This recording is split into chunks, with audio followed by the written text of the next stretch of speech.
بتحب مين اكتر؟ امك، ابوك، اخوك، اختك، ابنك، زوجتك، ولا بتحب مين؟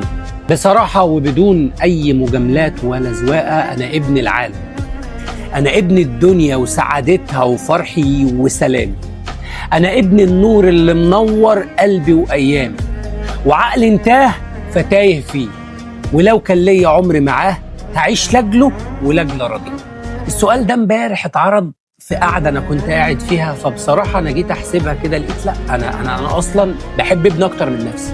غريزه البقاء اللي هو الابن، لو بنتكلم عن اقوى نوع حب من ناحيه التعلق والاندفاع، فغالبا الابن بيكسب. ليه بقى؟ لان حب الابن ده حب غريزي مبرمج جوه حياتنا اصلا وجوه جيناتنا. الانسان بيحب ابنه اكتر من نفسه اصلا، لانه بيشوف فيه استمراريته في الحياه.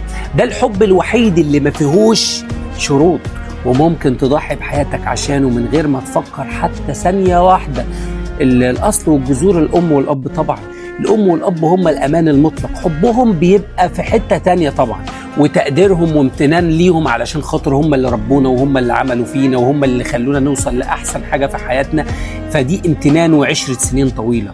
غالبا الام كمان بتاخد مساحه اكبر عاطفيه من الاب، اكبر بحكم القرب البدني والنفسي في البدايات، والاب بيبقى رمز الحمايه والسند. لكن الحب ده عمودي، يعني انت بتبص لفوق للشخص اللي رعاك، وده بيختلف عن حب الابن اللي انت فيه الراعي. السند والعمر اللي هو الاخ والاخت، طبعا الاخ والاخت هم دول اللي بيكملوا معاك الرحله، هم دول شركاء الرحله، هم الوحيدين اللي شافوا معاك كل مراحل حياتك، من خناقات للعب لحد مشاكل الكبر.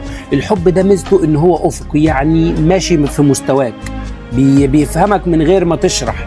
بس احنا خلينا نتكلم بقى في الواقع وفي الصح وفي في المظبوط. لا، الاب والام طبعا حبهم هو في ناحيه، والابن حبه في ناحيه، والاخ حبه في ناحيه. لكن لو احنا معلش، مين اللي انت حاطه في اهتماماتك كل يوم؟ مين اللي انت اول ما بتصحى من النوم بتفكر فيه؟ مين اللي انت ممكن تقوم بالليل علشان تغطيه؟ مين اللي انت بص، انت ما بتبقاش شاغل حياتك بحد في حياتك اصلا غير ابنك.